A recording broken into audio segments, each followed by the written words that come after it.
Welcome everyone again, and thanks for joining us for this session today. Now, before we begin, I'd like to take, I can see that my slide is not much on your side. That's the beauty of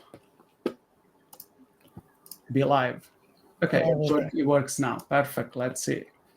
So before we begin, I'd like to take a moment to acknowledge the traditional custodians of the lands we are on. I will now read the acknowledgement of the country. I'd like to begin by acknowledging the traditional custodian of the many lands we are joining from today. I'm speaking to you from the land of the Camirigal people of the Eora Nation, and I pay my respect to the elder past and present. I extend that respect to the old Aboriginal and Torres Strait Island people joining us today. So, my name is Pierluigi, but I can see that the slides are not syncing properly. So please give me just a moment, everyone. The slides need an espresso. Yes, they did.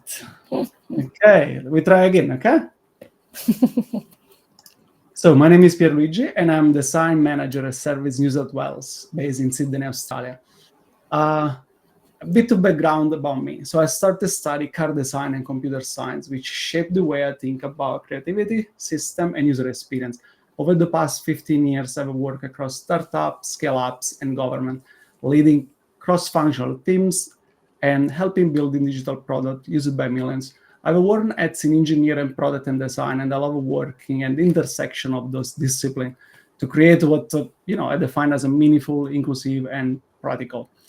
Outside of work, I'm a community lead for Friends of Figma here in Sydney, where I help run local events. And I'm passionate about creating space where designer, product manager, engineer, and anyone who cares about building great products come together, share ideas, and grow. Rachel is one of them. I'm also the creator of the Friends of Figma World Tour, this event we are all here today. And what started as a small spark in my head turned into something much bigger. That's only thanks to the incredible support from all the Friends of Figma chapter leads around the world. And you will get to meet them through the day in all the different sessions from different time zones that you may join. So if you are curious about how it all started, I wrote a short letter that is published on the About page of our official website, the Friends of Figma -world2.com. And at the end of today's session, I will share a QR code so you can check it out and register for more sessions if you haven't already. And today, I'm thrilled to host in the opening session for the Friends of Figma World Tour with you and Rachel. So enough about me. Let's talk about Friends of Figma World Tour. So it's a 24-hour global online conference created by the Friends of Figma community and powered by local chapters around the world. So from Sydney to San Francisco, the event follows the sun, and as each Friends of Figma group takes the stage for 1 hour.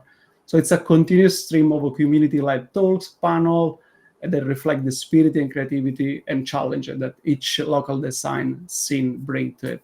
So every session is independently curated, showcasing not just design thinking, but the people and the perspective that makes each region unique.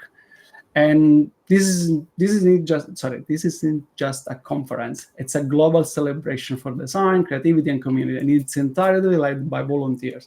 So our goal is to celebrate the richness and diversity of our global community while making this session accessible to anyone, anywhere. And it's a powerful reminder of what we can do together. Now, our speaker today is Rachel Zhang, which currently experience lead and RACV and co-founder of the Elements Kit. She is a seasoned design leader with over 15 years of experience at places like Google, Tesla, Accenture, and AQA. I'm not sure if the pronunciation is correct. So Rachel is a lead purpose-driven project. Rachel leads purpose-driven project with real social impact, including the redesign of the Parliament of Victoria digital experience. She's passionate about creating safe space, challenging the idea of imposter syndrome, and mentoring the next generation of digital talent. And yes, she is also known for not being afraid to talk about farts. You heard me, I say farts. But that's a story for another TED Talk. Or if you are too curious to wait, what you can do is you can find her talk somewhere on YouTube and you will understand what we mean. Oh, and let's not forget that she is also an asterisk design. So what does it mean exactly? Well, let's pass the mic to Rachel and hear it straight from her. But before we dive in, let me open up the Q&A so you can start dropping your question, and make sure to upvote the one you're most curious about. We have got a little surprise in store for one of you. So ask away, vote wisely, and stay tuned. So Rachel, thank you so much for being here today. We are so excited to have you with us. Thank you so much, Pierluigi. I'm so excited, and thank you for everyone for joining as well. I know how busy it is right now, so I'm really grateful for your time. And thank you all so much for joining at the first stop of the fantastic Friends of Figma World Tour, because I'm an alliteration ally. And thank you, to the whole team for putting on this amazing event. And I'm very honored and excited to kick this off. So and I want to talk about this fascinating shape, the asterisk, which some might affectionately call the butthole of the keyboard, but it's so much more than that. You said fart, so I had to, and now it's recorded. It's there forever. But it's so much more than that. It's what I believe to be your new shape for this era. So I've been gathering data in our digital space for over the last 15 years. I've worked with probably over 50 companies. I've talked to some incredible people, speaking to designers, leaders, recruiters, hiring managers, C-suites, to really understand what everyone is looking for in a designer and a design leader. So as well as using that research and my own lived-in experience, I really wanted to understand what are the skills required now to thrive in this crazy age of AI, ambiguity, and Orky's job titles. So I've come up with an idea, and I want to introduce this new concept to you. It is called the Asterisk Designer. I think it's time for us to retire the T-shaped. You have served us well. So quick show of hands, or I guess we can't really see hands, but just little emojis. Who has been told to be a T-shaped designer over the years? I know when I was working at one of the big four consultants, a senior partner told me that to succeed and to get to the next level as a designer, I really needed to work on being T-shaped and really like finesse. So I think everyone knows what a T-shaped designer is, but just in case we don't, it basically means you're a specialist, usually at a hard skill at one thing, and then you're a generalist and you kind of know, you're very broadly skilled. So when I got given that advice, I was like, it just didn't sit right with me. It really, I don't feel like it was made for what I was going to succeed. So what does it feel like to be a T? You know, what is the T? And for years we've been told that this is the way to go and that we'll be fine. But I really don't think that's how a lot of us work, and definitely not how the world works anymore. So we're in a time where T means gossip, AI is designing screens for us, briefs are changing mid-sprint, and then being a designer means researching, writing, selling, facilitating, healing trauma from bad stakeholder reviews. And times are really hard. So, you know, what are we going to do with that? And how do we shape ourselves, get the pun, for the chaos that we are now in? Before we jump into what an asterisk is, let's start by diving into the history of some of these designer shapes over the years and their expectations. So you might have been familiar with some of these. First, we have the I-shaped designer, which was from Frederick Taylor's scientific management theory. So that's all about being a deep expert. You know, back in the day, this was great, mad respect for that. But then if you had one problem that shifted a little bit more to the left, you were stuffed. Then we've got the T-shaped, which we've just heard about, and that was IDEO's big idea in the early 2000s. This was whole teaching us to collaborate well, being able to dip into other domains. And then these ones you might not have heard of, they're a little bit more random, like the pie-shaped, which is just two vertical specializations, and M-shaped, which is multiple deep areas, but also including in leadership and strategic capability. And that was popularized around the early 2015 by HR thought leaders and Forbes. But you get the point. There's so many shapes, and every job asks now for someone who's got a T shape with an MBI and AI fluency and trauma-informed storytelling. So at some point, it just started to feel like this was a bit of a Japanese game show with all the shapes and squiggles. Exactly. Dizzy O-shaped designer. That sounds very relatable. So you're probably thinking, you know, why do we yet need another shape? Don't we have enough? Isn't it already hard enough to keep up? But beyond needing a snatchy title for my prezzo, truly times are tough and times are changing. And I really feel the asterisk designer does something that the others don't lean into. and that is it takes account into the tumultuous times that we are in, the humans that we are, and it equips us with these skills to succeed in these times and across times. But before, I love a good tease, just to give you an idea of how tough the times have been. Oh, it's not showing there it is. There's my cute little animation. And that's what people are using AI for, right? Just to make little figurines of themselves. But I recently gave a talk earlier this year on designing your way through a tough economy. And it was talking to and talking with about how many designers were struggling to find jobs, dealing with redundancies, stressing out about what to upskill in. And it really just hasn't been a good time for us, for the whole of tech, in fact. And I really wanted to reinforce that it's sometimes not a problem with you, but it's just the environment and context that we're in. There's an amazing site called trueup.io, and they've just got dashboards aplenty, and they've dedicated one to layoffs. So looking at the snapshot of that, in 2025, there's so far in tech companies have been around 93,000 people impacted. And last year in 2024 was about 238,000 impacted. And then also looking at the number of tech jobs, that really hasn't recovered since 2022. So at this talk, I was personally affected last year as well. We're talking about people who've had hundreds of job applications that they've put through, people finding work after 372 days. It's giving you an idea of the context in the world that we're living in currently. So it's evident that times are changing, but times always be changing. That animation was meant to look better than it did, but I swear it slides right in. So let's look at how we humans have dealt with change over the years. When the printing press came in the 1440s, some monks, this is what has been proclaimed, have said that one day people won't even know how to write on a chalkboard. Can you imagine the shame of that? And the abundance of books makes men less studious as well.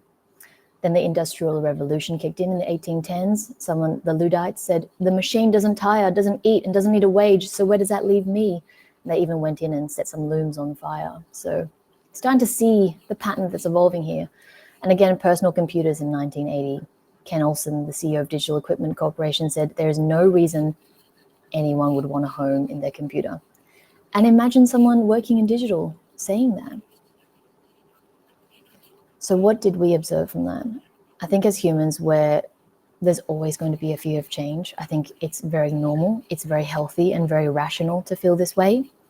And we can take a great guess, and that we have futurists and we have people who are helping us generate predictions, but we're not always right, and we don't actually know what's going to happen. So I think we always need to be aware of anyone who promises a certain future or knowing exactly what's going to happen. And thirdly, that's mainly because we have agency. We have choice in what we do, in what we choose to believe, and how we act on that. According to our good mate George Hegel as well, progress is often not a straightforward journey. He says it's dialectical and it's not linear, which means it's a pendulum that swings back and forth, and it's just how humans do. So dialectical is a method of thinking and reasoning that involves contradiction, tension, and resolution. So in very simple terms, it's a growth through opposites. And it's the idea that two conflicting forces and ideas, which they normally call a thesis and an antithesis, basically clash.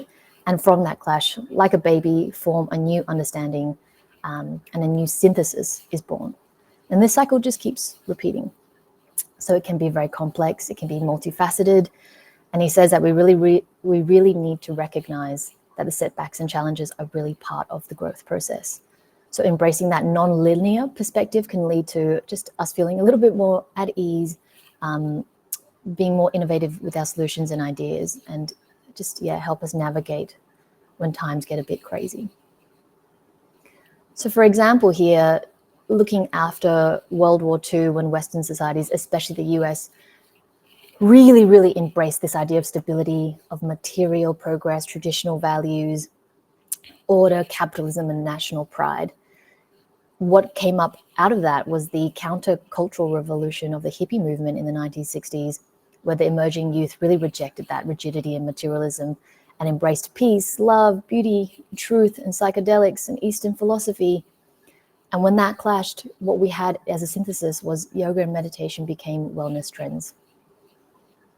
And similarly, this is what narrative that we're seeing with AI. So the thesis that AI is going to take your job versus this antithesis of AI will solve all the world's problems. And what I'm really hoping we get to in this pendulum swing is that us as humans are going to solve the world's problems using AI and all the tools available. So we're really made to evolve. You know, when we think about it, we had print designers back in the day before there was even web. Then web came along, UX designers, now product designers, and now I've, you know, explored upskilling into a conversational designer. So what's next? Finally, enter the Asterisk Designer. What is it, you say? What is it? I will tell you as it rolls off. So it is one shape with 6 core strengths that I really believe are essential for our era. And the reason why I chose it is because I think there are 6 pillars, but what you can notice is that it rolls. So the idea is that whatever it's dropped on, you've got the ability and capability to roll with it in a landscape that continues to change. And what those 6 core strengths are, I believe, and we'll go into this in more detail, is design craft, physical fit, being AI literate, human skills, being well, and personal contribution. So the first one, design craft. I'm not going to go too deep into it. This is why most of us designers are here. This is our core. These are the design skills that earn us credibility, monies, and gets the job done. So that includes our research, strategic design, classic UX, UI, systems thinking, visual storytelling. Pick one, or if you do it well. We don't need to go too deep into that. We're all very familiar. Secondly, this one I'm really passionate about, which is physical fitness. And I made up a poem, which is designs that don't understand business rarely see the light of day. I think someone actually said that, but now I've turned it into a poem, which is then designers that don't understand business rarely see the light of pay.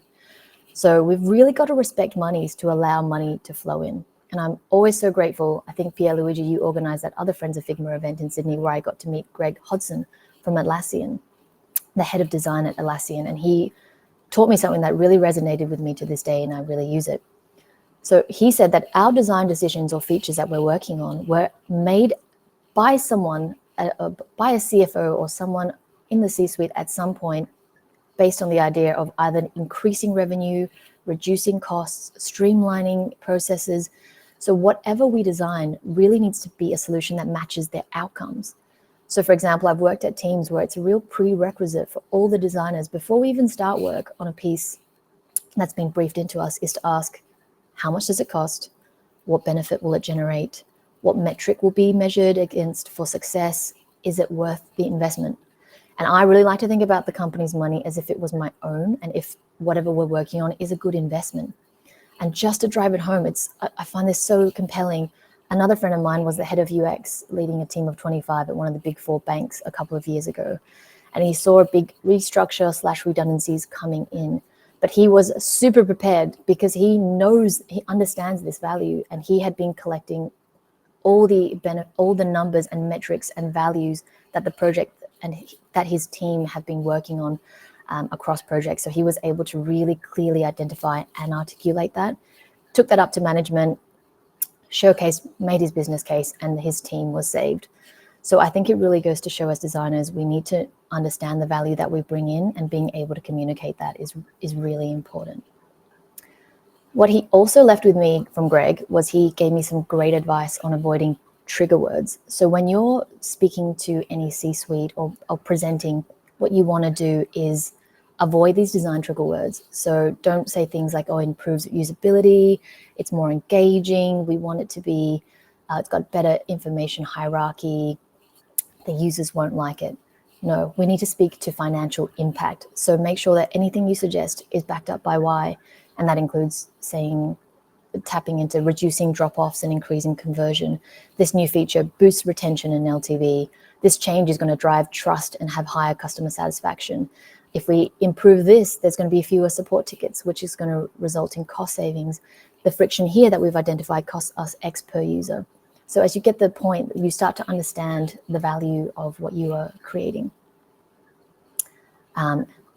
You need to know the impact of every project you have delivered. I think this is my the slide I'm most proud of. I just think these guys are so cute and I would listen to anything they say. Moving on. So number 3 is AI literacy. I'm sure you've all heard that someone has said AI is not going to replace your job, but a designer who uses AI will. And it's in the game. It's changing things up. You know, there's things like hyper-personalization at scale. We're being able to automate UX research and analysis, which Askable is doing so well. Conversational and voice UX is happening. We've got AEO, not SEO, and optimizing answer engine optimization rather than search, also known as GEO and LLMO. We can now generate prototypes and interface in Figma, in Galileo, and now you can even, designers are tasked with designing AI itself and building agents. So we are expanding so much beyond what we currently have and currently know. So rather than thinking of what's going to take, sometimes it might be even better to think what is going to be generated by.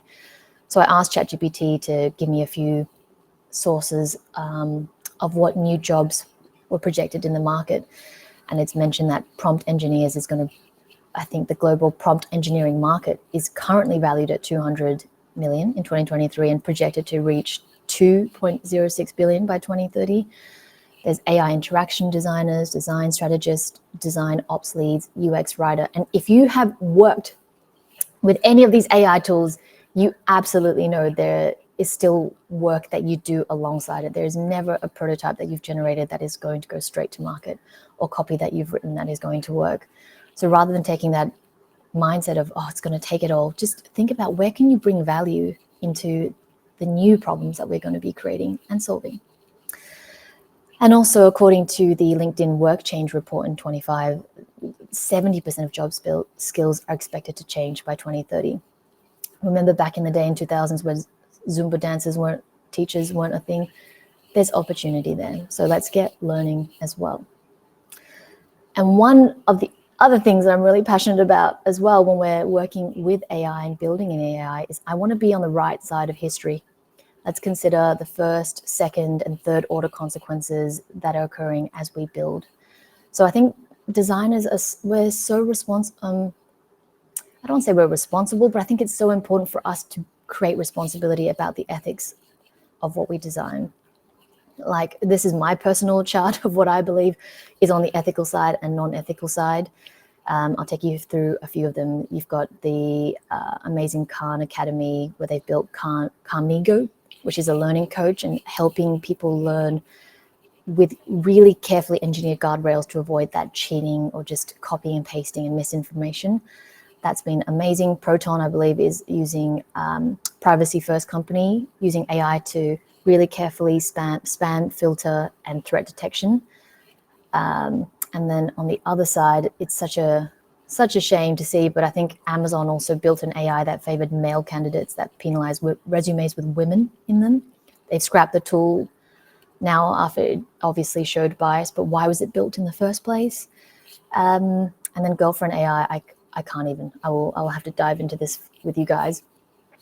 My favorite on the ethical side, this is what I think AI should be for, is Lyrebird. I don't know if you guys know of it. It's a Melbourne company. And what they do is, it's a very simple tool. It translates into notes the conversation a doctor and their patient has into really simple, clear, succinct notes.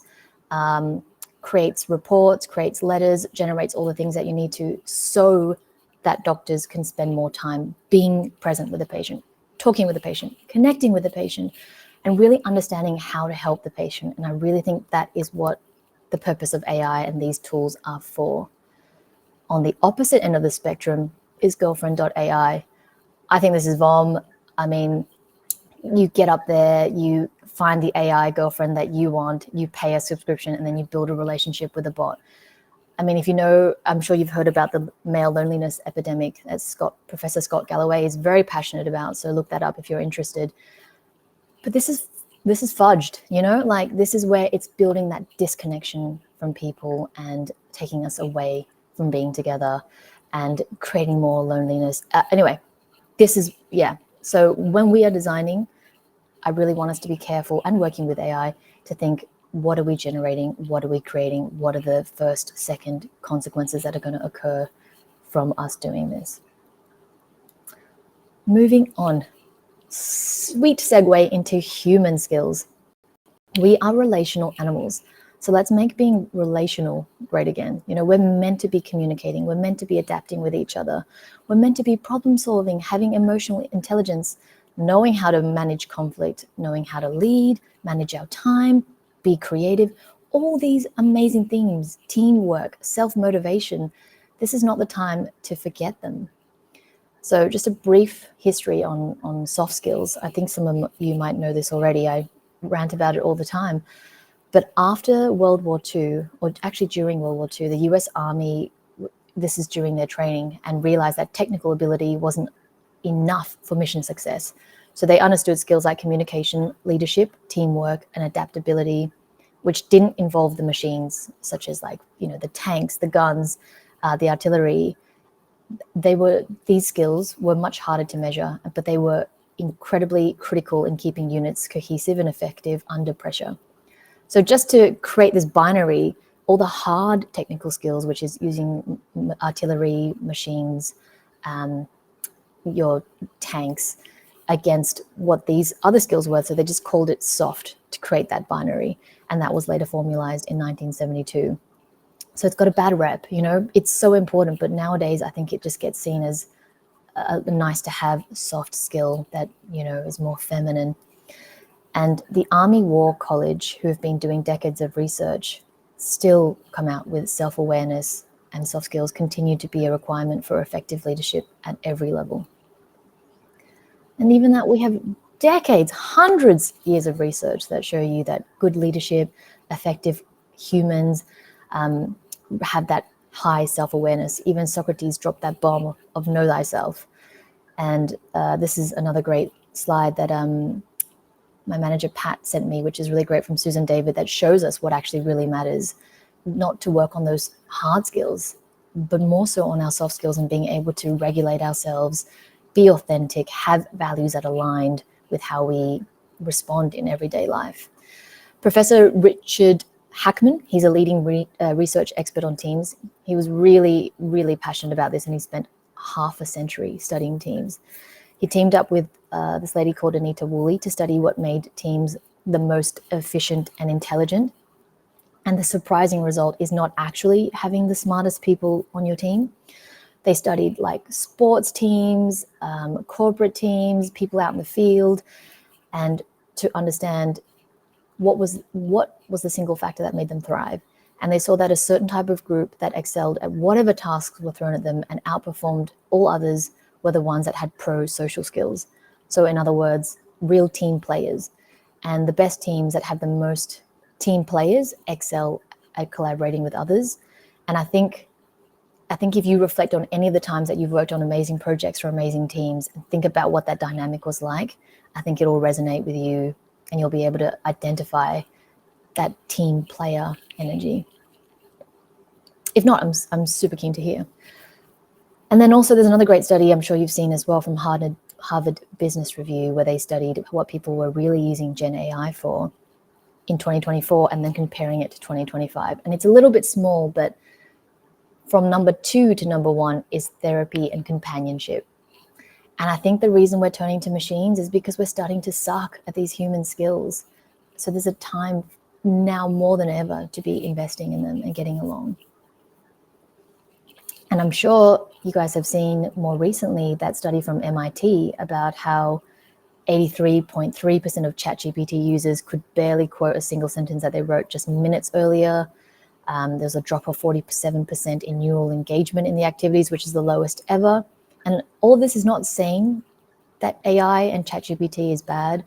It's just understanding how to use against it rather than with it. So, you know, you want to build up friction and challenge your mind rather than copying and pasting and going whoopah. So it's about brain first and then AI.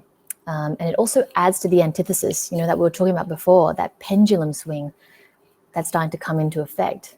Because I don't think people are going to use ChatGPT the same after knowing that it basically rots your brain. You know, like, we are humans, we adapt, we have agency. But in summary, we need to do everything we can to avoid this. And this is just a minute-long video, which astounds me to this day.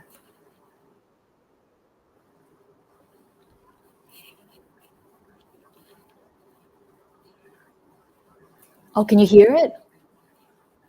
Okay, I got it. You guys got to hear this. Okay.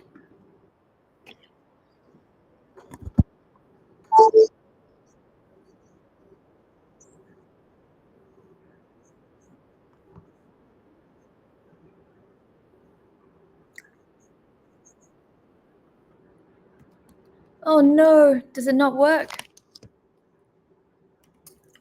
Sorry, everyone. Unfortunately, this system doesn't allow audio and video sharing, which is, yeah, sadly. I guess we can all read the caption on it. I can talk us I'm through not it. a very But yeah, basically this dude decides that he loves AI and he proposes to it, and he's being interviewed. Yeah, you can read that.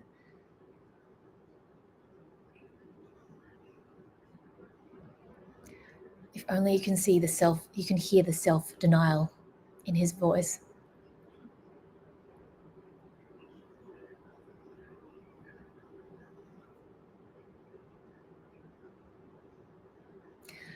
But basically he just goes on and asks this AI to marry him, and the interviewer is talking to this AI.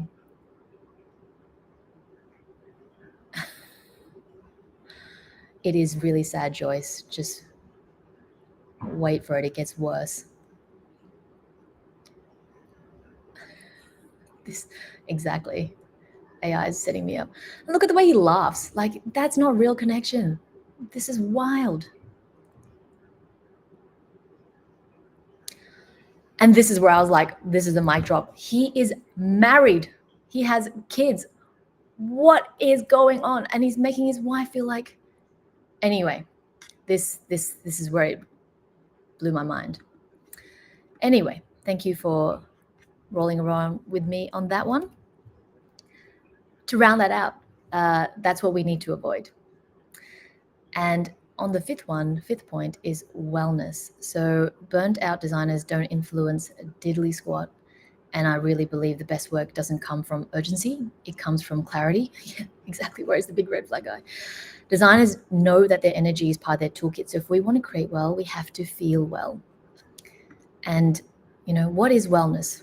Why is wellness? And I don't want to dive too deeply into this because it's not a wellness talk, but I think the reason why it's so important to have this as a designer, you know, physical health, mental health, a community, is that you will know work is not everything. It's not even closest to the most important things in life. Like our communities, our physical health, our mental well-being all create the purpose and joy of life. And from this standpoint, you can make good decisions and you'll be able to be more creative, it'll be more sustainable, and it'll help you align with what you truly meant to be doing. And just a top level as well, you know, we don't want to dive too deep into it. We've got plenty of research from Harvard Medical School that says physical activity is actually the most powerful non-pharmaceutical mood booster we have. Dancing, I think, is the number one activity for battling depression. Mental, you know, being able to master our emotions and our mind and having that abundance consciousness, practicing gratitude, being able to compliment and forgive others easily, rather than going down the more scarcity mindset, thinking that there's not enough to go around and that you must hoard for yourself. Just being able to, I think, really regulate yourself from that point makes a really, really big difference in how we show up in life. And then lastly, community. Again, over 1,500 peer-reviewed studies across psychology, public health, neuroscience in Stanford, Harvard, World Health Organization, all know how important community is. And these girls are actually my first colleagues and still my long-term friends from when we worked in retail at Review. So they're my Review girls from when we were 20, and it's been almost 18 years. And I'm sure you've all got your versions of this, the community that just makes you light up and realize that's what it's all for. The foundation to wellness can be relatively cheap, you know, just moving your body, walking is free, staying hydrated, tap water is free in Australia, eating whole foods, not so free, so shopping at markets if possible. Meditate, there's so many free meditations on Spotify, YouTube, Insight Timer. Prioritizing sleep, generally free, unless you're Brian Johnsoning it. Getting some sun, mostly free in Melbourne. Talking to a friend, again, free. There's just some wonderful things out there to support our wellness. And lastly, this is what I think is one of the most important things, is our personal contribution. And you're not just making screens, you're making ripples. Design is not neutral. You know, we really need to care about what we put into the world, and that kind of ties back into my ethical, non-ethical chart. You want to align your work with your values, and you want to be able to do it for future you. And it's just aiming higher than creating a good output. It's about creating from a place of purpose, not just performing, but because you want to look back and be like, I helped build something that mattered. For example, my personal contribution is helping designers tell their story. Like, I'm really passionate that everyone has a voice, and that voice will help someone else. And I'm really, really keen as well. My personal contribution is weaving Hamilton into any presentation that I can. I literally watch it when I can't sleep, which is terrible because it makes me more excited than I can't sleep. Even more. And I really, really think it's important for designers to be able to define their personal brand, right? It becomes your IP. It goes with you wherever you go. It's not reliant on the work, the company that you're currently working for, but also it gives back. It shares your experience. It makes you realize you have values, and it helps a younger future you. And it's not the only reason. I think people think brand is so like self-absorbed and showy, and, you know, you're just touting your own horn and not having humility, which is kind of true, because we're all familiar with Maslow's hierarchy of needs. So we know, you know, you need to have your physiological safety, then your security, safety, belonging, to get to the point of self-actualization. But Maslow died before he got to finish this pyramid. We've got enough research to know that it's not actually ending at self-actualization, but in fact, it's ending at self-transcendence. So this is why personal brand is important, because it's unique, or this is how it should be done. It's unique in how you contribute into a marketplace and community. You know, we stopped at self-actualization, which is why we have that hyper-individualism, and we want to be the best me I can be, and what's the right thing for me, and how can I win at this. But the only reason you really want to be winning and doing the best that you can is to be greater than you and have a unity consciousness and get out of our state of separation and pour back into the community that we are all in. And Eastern countries do this really well.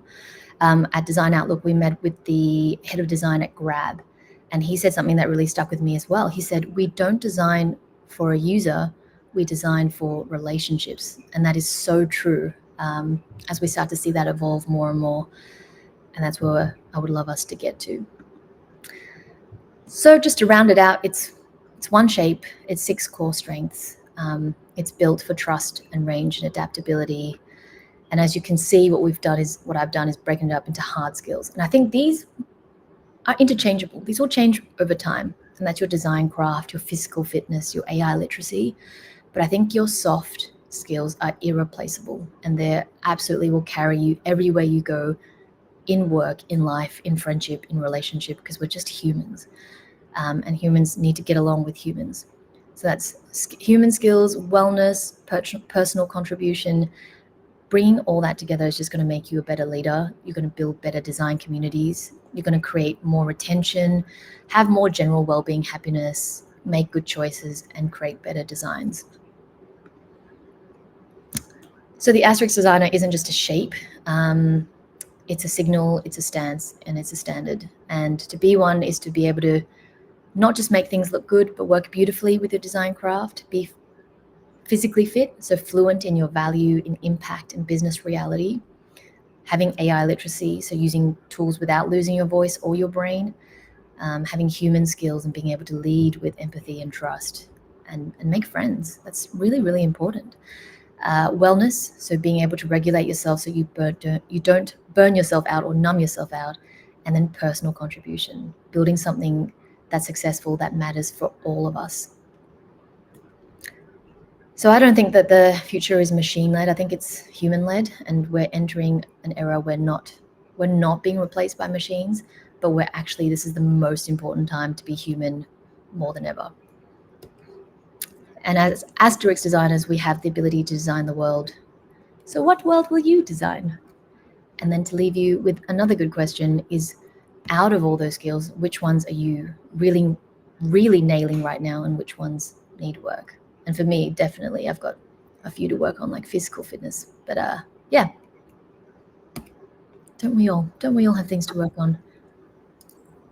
And thank you. So become star-shaped. Feel free to connect with me to get rolling. Love a pun. Thank you, Rachel. That was amazing. And I have 1,000 questions for you, from me personally, not the one in the QA. However, we have only 15 minutes left in this session, and we want to make sure that we, end it in time so our attendees can join the next session. And just a reminder for everyone, each session has their own link, so you will have to use a different link, and I will share that with you soon. So now that's a QA time with Rachel. So we will kick off the question you have submitted, starting with the most upvoted ones. So we may not go through all of them.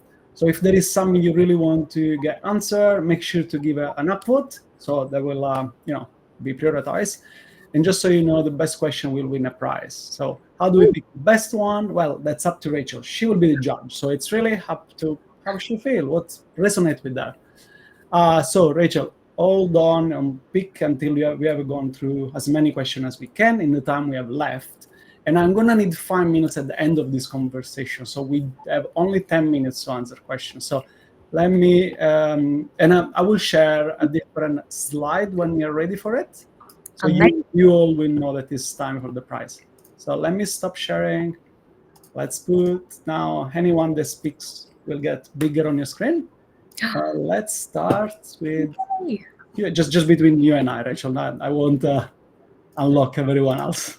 Oh, okay. So the most upvote question. As a designer, we are expected to constantly evolve from mastering the new tools to stay AI-literate and developing new soft skills, presenting, storytelling, etc.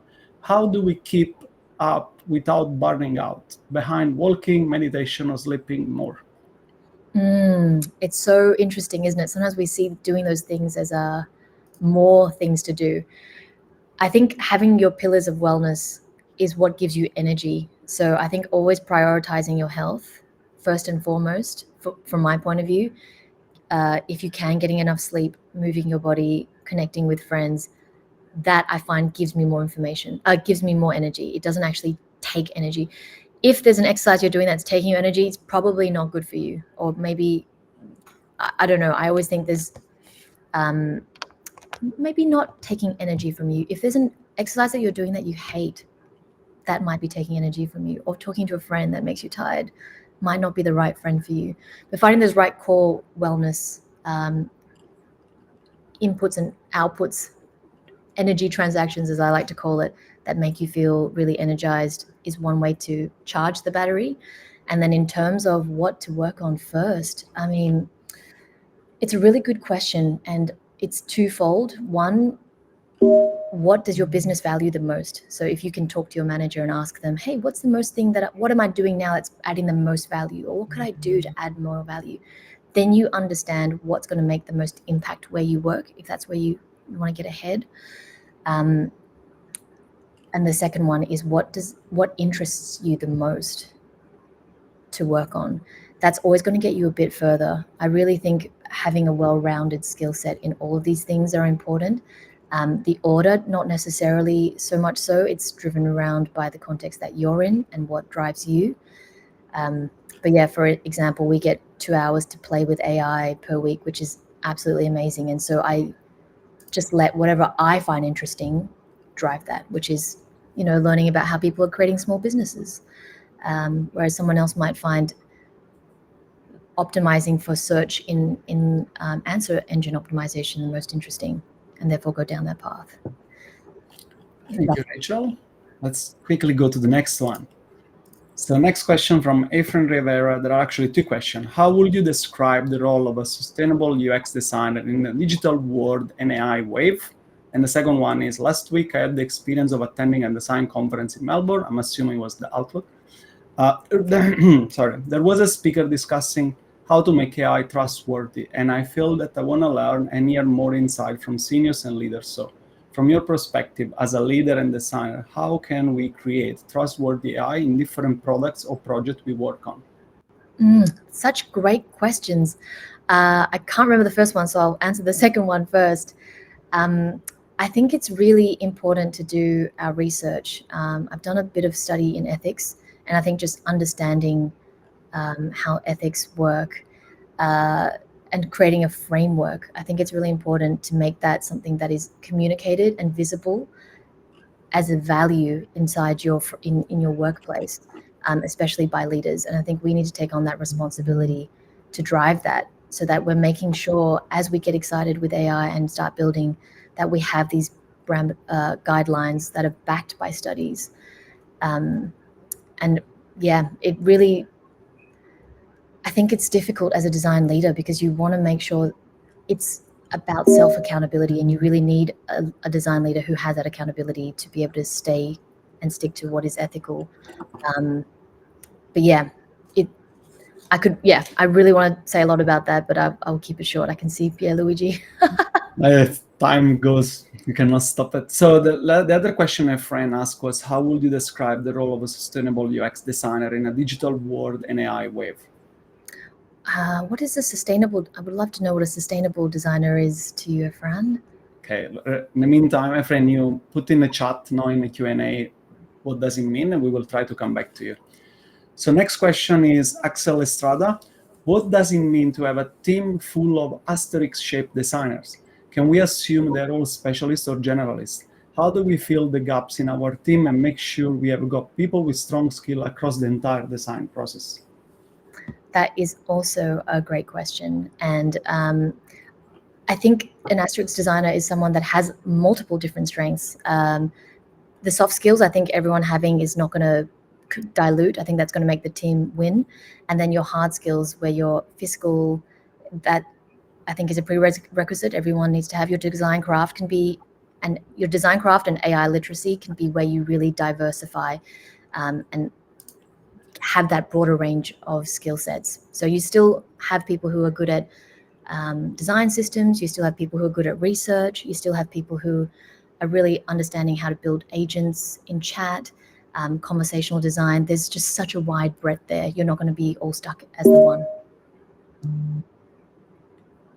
Thank you. And just so you know, Efren said that you already answered his other question in one of your slides, so we don't need to come back to that one. I will find it, and then I will find you a friend and respond to you. So next question from, apology if I don't know how to say this name, Pon Tran. She asked, how do you see hybrid jobs asking for research, strategy, design, content design, and prototyping all in one fitting into the asterisk idea? And do you think it's healthy or just a sign of the current economy? Say that again, sorry, Pierre. So how do you see hybrid jobs asking for research, strategy, design, content design, and prototyping all in one fitting into the asterisk idea? Do you think it's healthy or just a sign of the current economy? I think it's going to be a pendulum swing. I think right now people are asking for everything and everything under the sun, but we don't even know the extent of these tools, and people are just discovering it. So I think as we discover the capabilities that exist, we're going to start seeing that becoming more specialized and branching out. Thank you. I guess one more, and then actually two more, but we need to be very quick. Shamin Ashemi, in a future where AI increasingly generates interface, content, and even design system, what do you believe will remain uniquely human about the role of a designer, and how we can protect and evolve the human value in ethical ways? I think it's our ideas. Our ideas are always going to be the ones driving and creating for what we need. In an ideal world, if we design everything that works extremely well for everyone, what do we want to be doing in that place? What are we going to want to be creating and generating from that standpoint? And I think I would rather choose to be the optimistic side of imagining a world where now we have so much free time to then generate and create and build. I love that. Let's be optimistic. We're still human. Last one, Antigone, do you have any recommendation for books or podcasts or any other resource I have on my list, but I haven't started read Empire of AI, Karen AO? So just recommendation for books and podcasts related to AI or anything else you just shared. I actually have a whole AI library, so I will share that with you, Pierluigi, if you want to share that out with the team. Sounds good. Reach out to me if you guys, or maybe I will make a post on LinkedIn about Rachel recommendations so anyone can leverage. Okay, so we are done with the QA. Let me just share my screen again, and it's time for a prize. Now, this is a $50 USD gift card plus free shipping that you guys can use on the Figma store. Rachel, it's all on you now. Who is the winner? And when we announce the winner, I would love to enable your camera so you can do a very quick introduction. But if you don't want to be on camera, just let me know. Send a quick chat message to me, and I will not do that. Awesome. I think it's definitely got to be a friend for asking such deep, thoughtful questions that are really well considered. That really had to make me think and sweat a little bit. I was like, oh my God. Frame, would you like to be on camera? Let's see his reply. He say, yes, okay, very quick intro if you don't mind, as we are running short with time. Okay, up to you. You gotta enable your camera and microphone now.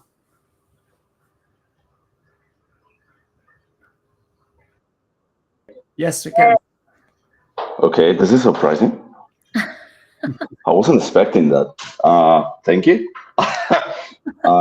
Yeah, I don't have much comments, but yeah, pretty much. I can introduce myself. Yeah, I'm Efren. I'm visual and product designer.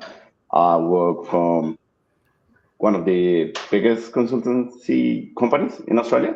That's why I hear that you say Accenture, and actually, yeah, I was at Accenture. Yeah, like very enthusiastic with design topic surrounding. So not just UX UI as well, visual as well, graphic design, printing, etc. Yeah. So thank you for the prize. I wasn't expecting that. Please reach out to me after the event, and sorry if probably I won't get back to you today. As you know, there is a lot of session going on, and then I will share with you the code that you're gonna need to use it. Yeah, absolutely. Okay? Thank you, guys. You can share with us. Don't worry, you don't need to go camera off. I'm just gonna share my screen again. Let's see. Okay, perfect. So what's coming next? So up next is Design for Sustainability, hosted by Friends of Figma Auckland. Emily is their lead. So if you're keen to join, just scan the QR code on the screen to add to our website. Once you're there, click on the agenda and find the session you are interested in. Register and jump right into it. So we have got plenty of session over the 24 hours. I think it's like 34. So feel free to join the one that spark your interest, and don't worry if you miss any session. They will be all recorded. They are all recorded and will be available on our official YouTube channel in a week time to put them together.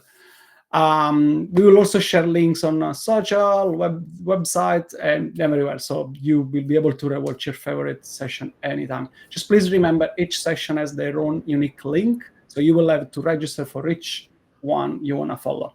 This is to avoid that we run late and then we go over someone else's session. This way we keep them separately.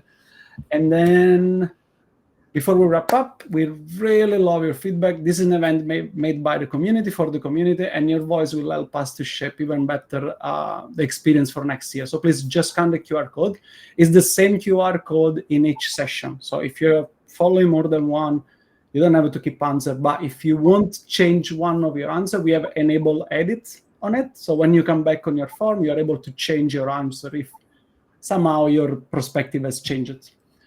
And then this is one of my favorite slides. It showed the incredible lineup of a chapter that have come together to make this event happen. As I say, I'm the creator, but I couldn't have done without all this chapter, the leader involved, and all the speaker. Like there are probably a total of 50 speakers. So thank you everyone again.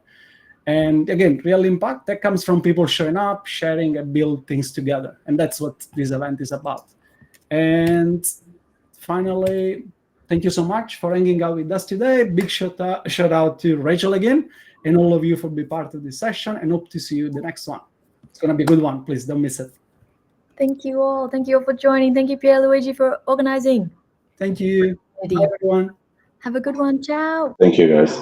Bye.